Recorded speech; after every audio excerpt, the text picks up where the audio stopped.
local donation is keeping WOCAP's Head Start programs open temporarily after the government shutdown halted funding. The Health Partners of Western Ohio Foundation stepping in with a $220,000 emergency donation to the West Ohio Community Action Partnership. The funding will keep WOCAP's Head Start and Early Head Start programs open for 2 more weeks after the federal government shutdown delayed new grant funding for November. Without that support, the program, serving more than 300 children and families in the Lima area, would have been forced to close on November 3rd, leaving parents without child care and putting 79 employees out of work. 77% of our families are employed, and then we were going to have to lay off about 79 staff, so it's also our staffing that are affected as well.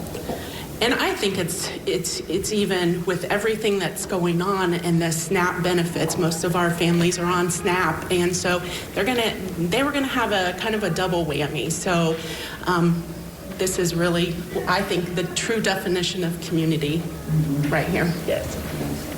When we heard that 335 children and families were going to be disrupted by the federal government shutdown due to their grants not being released, we really looked and said, does this fit with us? And it absolutely does. You think about what's happening in the country, and disruption of the federal government is going to impact some of our children the most, and where we know that really it's very important for them to have stability in their lives. This impacts families and parents and their jobs, and which would be a ripple effect to their employers. And so we really wanted to step in to say, let's keep them open. We were able to do 2 weeks, and we're hoping that things settle down in Washington. The staff shared with me how ecstatic the parents were. They were just so happy because they didn't know what they were going to do. They didn't have a backup plan for child care. Some of them said that they may have to quit their jobs. So they were really excited, even our staff, because we were going to lay them off for 2 weeks, and they didn't know what they were going to do.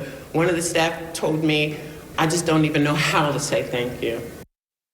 The donation will fund 2 weeks of care, early education, and meals for children under federal funding resumes. WOCAP says it remains hopeful the shutdown will end soon, but leaders are preparing to seek additional community support if it continues.